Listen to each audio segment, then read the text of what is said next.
Everyone, स्वागत है आप सभी का आज की इस वीडियो में। आज की इस वीडियो में हम पढ़ने वाले हैं लियो वाइगोत्स्की के सिद्धांत के बारे में।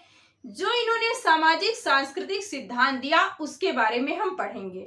आज की ये वीडियो आपके लिए मोस्ट इंपॉर्टेंट होने वाली है, क्योंकि इस अकेले टॉपिक से 2 से 3 क्वेश्चन आपके पेपर में आने 100% कन्फर्म होते हैं। तो आज हम इन सभी टर्म्स के बारे में, इन सभी इंपॉर्टेंट पॉइंट्स के बारे में पहले जानेंगे। उसके बाद हम कुछ क्वेश्चन डिस्कस करेंगे जो प्रीवियस ईयर क्वेश्चन पेपर में आए हुए हैं। इस एक अकेले टॉपिक में जो अगस्त में एग्जाम हुआ है ऑफलाइन, उनमें 3 क्वेश्चन पूछा था अकेले ही इस टॉपिक से, जो अगस्त में एग्जाम हुआ है।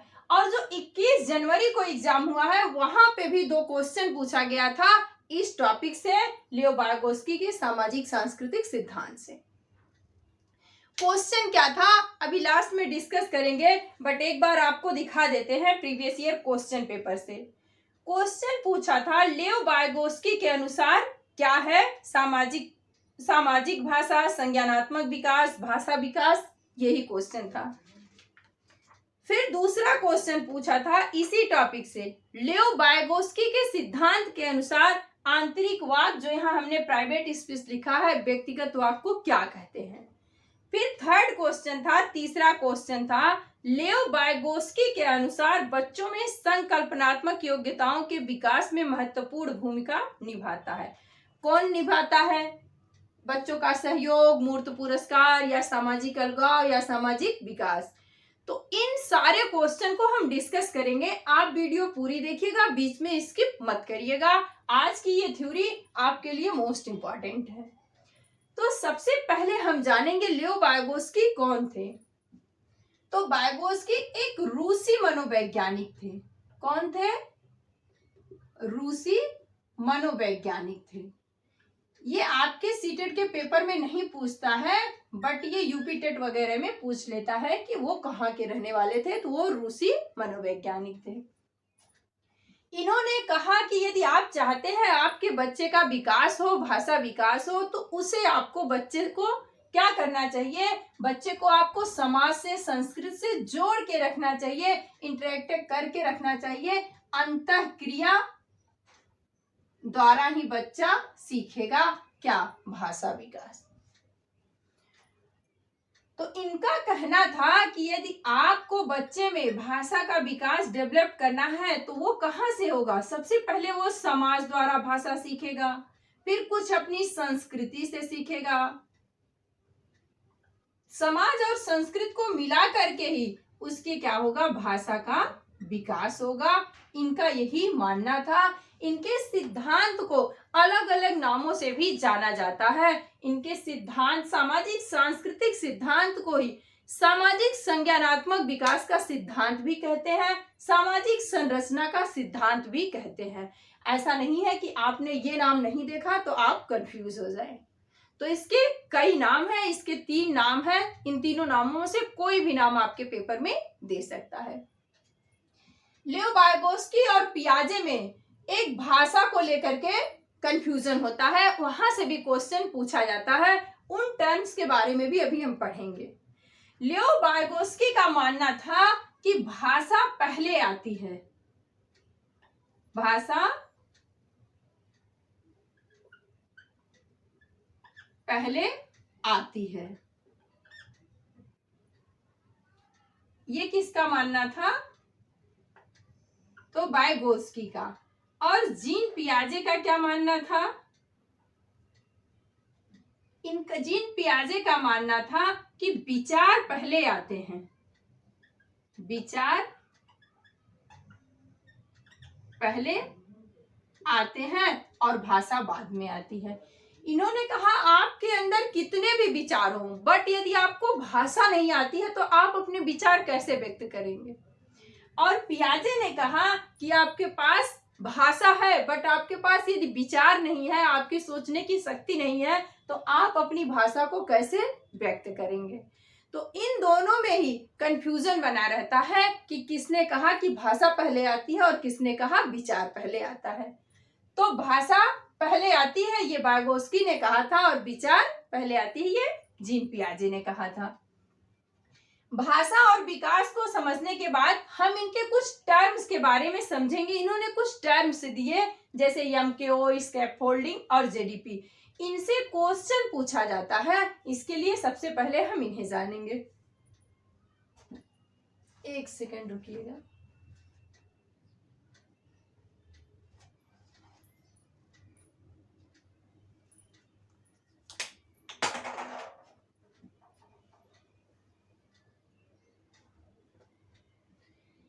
जैसे आपके घर में कोई बच्चा है, वो साइकिल चलाना सीखना चाहता है, तो आप उसे साइकिल चलाना सिखाएंगे तो किससे सिखाएंगे? या तो उसके पापा से या तो उसके बड़े भाई से, यानी कि जिसको पूरी तरह से साइकिल चलाने आती हो।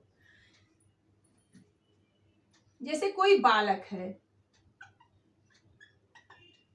उसको साइकिल चलाना सीखना है, तो वो क्या करेगा? उसी से सीखेगा, चाहे अपने पेरेंट्स से चाहे अपने बड़े भाई से।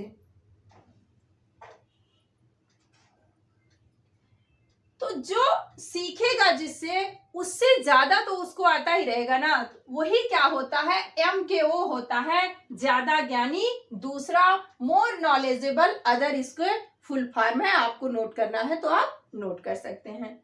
दूसरा टर्म्स है स्कैफोल्डिंग।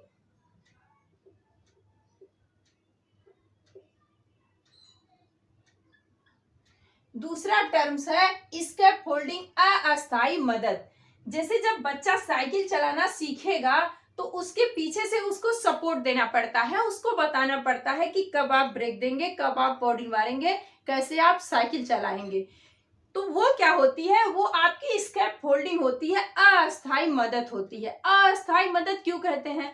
क्योंकि कोई भी अगर किसी को कोई चीज सिखाता है, पढ़ना सिखाए या साइकिल चलाना सिखाए, वो ज्यादा दिनों तक नहीं सिखाता, थोड़े दिन तक बच्चे को सिखाता है, फिर बच्चा खुद से ही चलाना साइकिल सीख जाता है।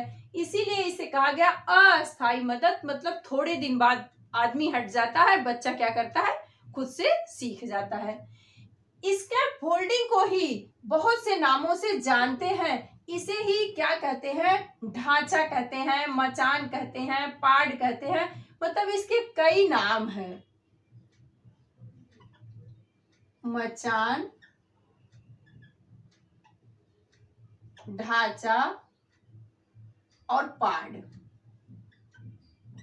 इन तीनों में से कोई भी नाम दे देगा, आप इसका फोल्डिंग समझ जाइएगा कि अस्थायी मदद, हेल्प करना या सहारा देना। फिर तीसरा क्या है?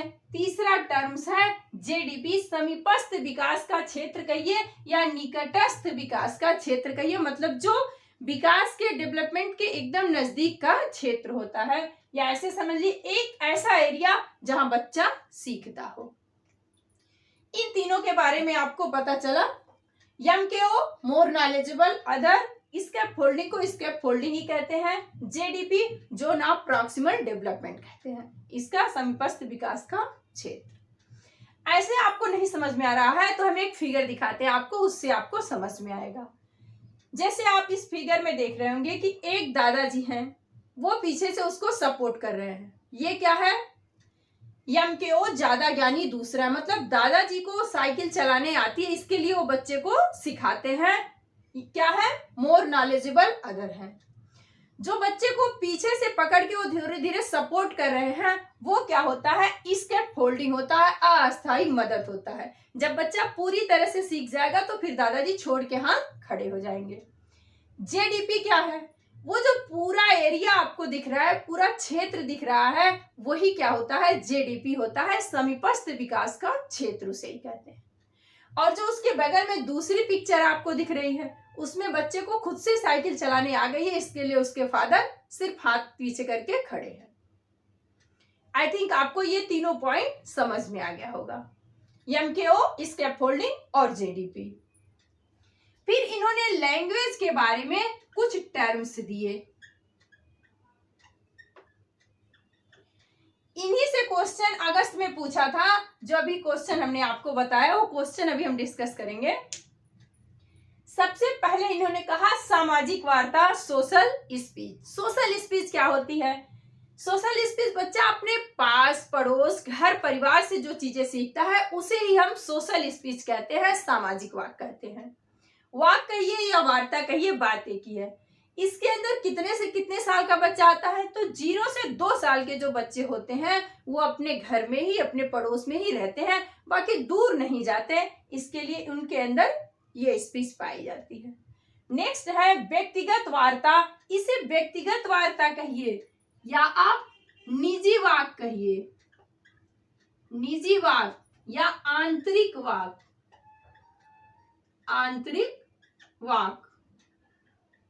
ये तीनों क्या है?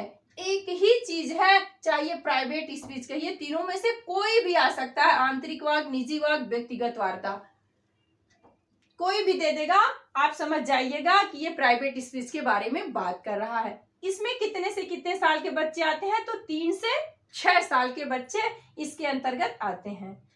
निजी वार्ता या व्यक्तिगत वार्ता में क्या होता है? बच्चा क्या करता है? खुद से बातें करता है।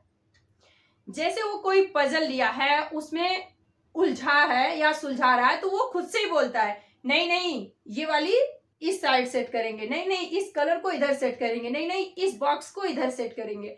तो वो क्या कर रहा है? किसी दूसरे से नहीं पूछ रहा है, वो खुद से ही बातें कर रहा है। उसे ही क्या कहते हैं? प्राइवेट स्पीच कहते हैं, व्यक्तिगत वार्ता कहते हैं, निजी वार्ता, आंतरिक वार्ता, कोई भी दे दे आप समझ जाइएगा।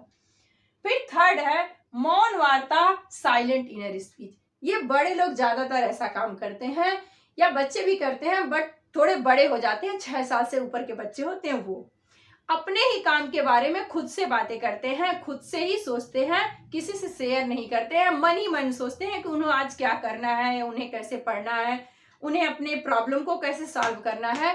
तो ये सारी चीजें कहाँ आती हैं? साइलेंट इनर स्पीच के अंतर्गत आती हैं। आई थिंक टोटल आपको पूरा समझ में अच्छे से आ गया होगा। अब हम क्वेश्चन डिस्कस करेंगे, एक बार अच्छे से आपको रिवाइज कर देते हैं। वाइगोत्स्की का मानना था कि यदि आप चाहते हैं कि आपके बच्चे में भाषाई विकास हो, तो उसे आपको समाज से और सोसाइटी से, संस्कृति से जोड़ के अपने बालक को अंतरक्रिया द्वारा परस्पर संबंध करके सिखाना होगा। इन्होंने टर्म्स दिए, 3 टर्म्स दिए, MKO, स्कैफोल्डिंग और JDP। इन तीनों के बारे में हमने आपको बताया। इन्होंने लैंग्वेज के कुछ रूप दिए जिसमें 3 थे, सामाजिक वाक, व्यक्तिगत वाक और मौन वाक। तीनों के बारे में हमने समझा। अब हम क्वेश्चन देखते हैं जो अगस्त में पूछा था ऑफलाइन एग्जाम में। क्वेश्चन है हमारा, लियो वाइगोत्स्की के अनुसार भाषा विकास क्या है, पूछ रहा है। 1 2 3 4 करके 4 ऑप्शन दिया गया है, इनमें से हमें अपना राइट आंसर चूज करना है। ऑप्शन 1 है सामाजिक कारक भाषा विकास को प्रभावित करते हैं परंतु संज्ञानात्मक विकास को नहीं। ऑप्शन 2 है संज्ञानात्मक विकास भाषा विकास को सुगम बनाता है। ये तो पियाजे का स्टेटमेंट है, पियाजे ने कहा था। ऑप्शन 3 है भाषा विकास और संज्ञानात्मक विकास एक दूसरे से स्वतंत्र रूप से विकसित होते हैं। ये भी हमारा राइट आंसर नहीं है। ऑप्शन 4 है भाषा विकास संज्ञानात्मक विकास को सुगम बनाता है। यही हमारा राइट आंसर है। वाइगोत्स्की ने यही कहा था कि जो भाषा विकास होती है वो हमारे संज्ञानात्मक विकास को प्रभावित करती है और सुगम बनाती है। नेक्स्ट क्वेश्चन है, लियो वाइगोत्स्की के अनुसार डैश देके बच्चों के संकल्पनात्मक योग्यताओं के विकास में महत्वपूर्ण भूमिका निभाता है। 1 2 3 4 करके 4 ऑप्शन दिया गया है। पूछ रहा है लियो वाइगोत्स्की के अनुसार संकल्पनात्मक योग्यता में कौन भूमिका निभाता है। ऑप्शन 1 है मूर्त पुरस्कार, ऑप्शन 2 है सहकर्मी सहयोग। यही फ्रेंड्स राइट आंसर है। पीयर कोलैबोरेशन को ही लियो वाइगोत्स्की ने सही माना है।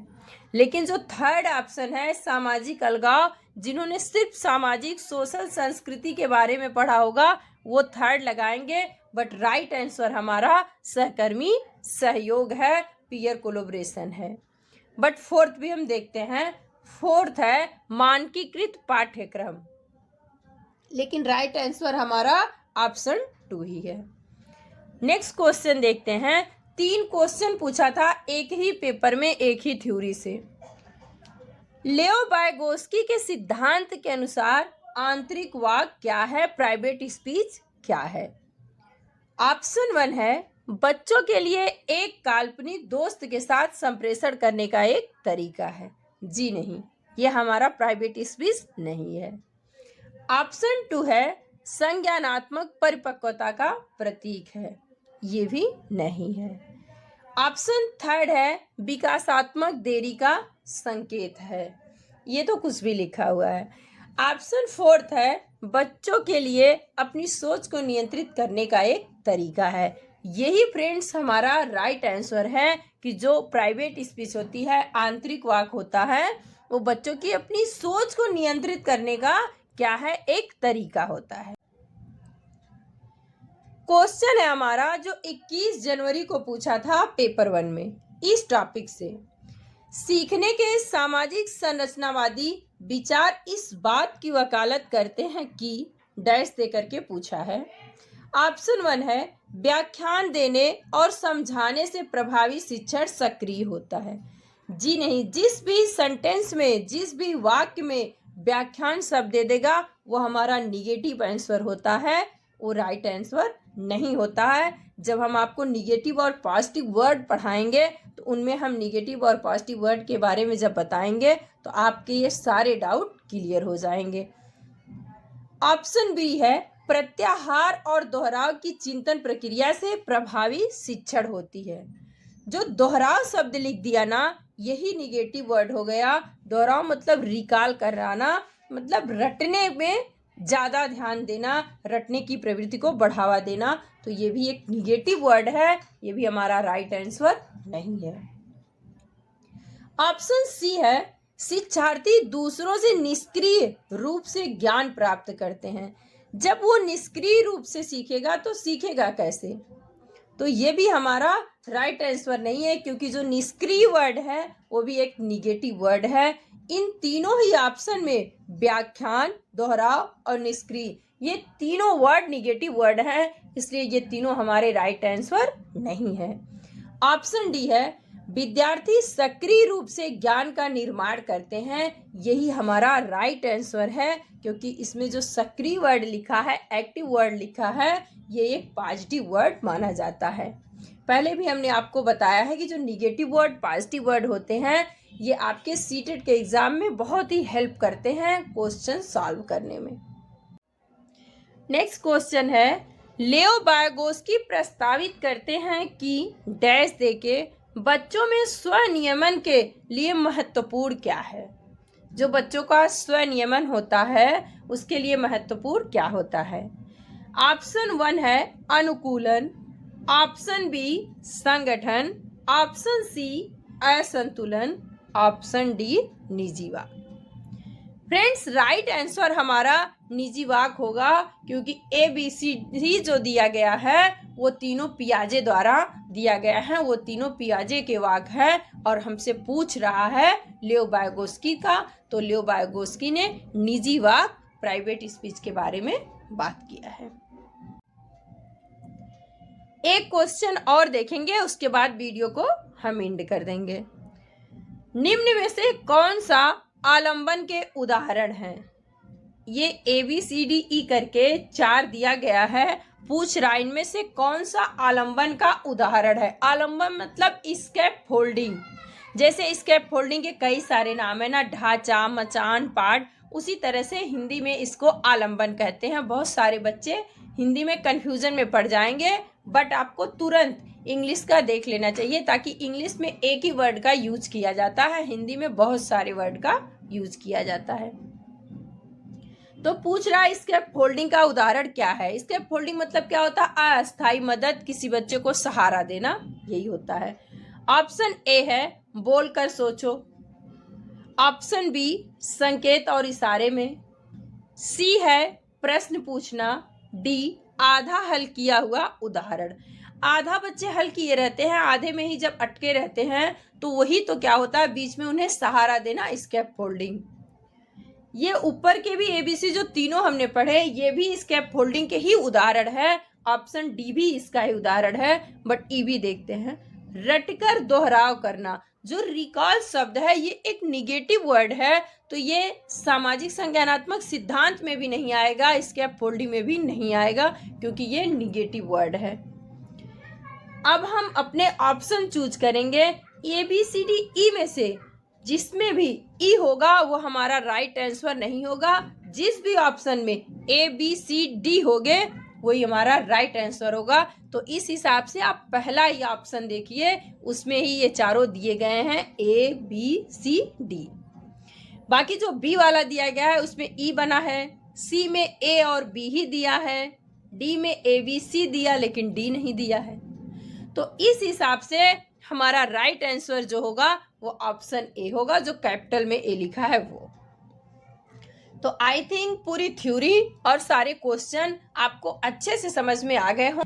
यदि नए होंगे तो चैनल को लाइक शेयर और सब्सक्राइब जरूर करिएगा, क्योंकि आपके एग्जाम तक हम हर वो टॉपिक लेकर के आएंगे जिनसे क्वेश्चन पहले भी पूछा गया और इस बार भी पूछा जाएगा। तो आज के लिए इतना ही। नेक्स्ट वीडियो में मिलेंगे नेक्स्ट टॉपिक के साथ। Bye bye, take care.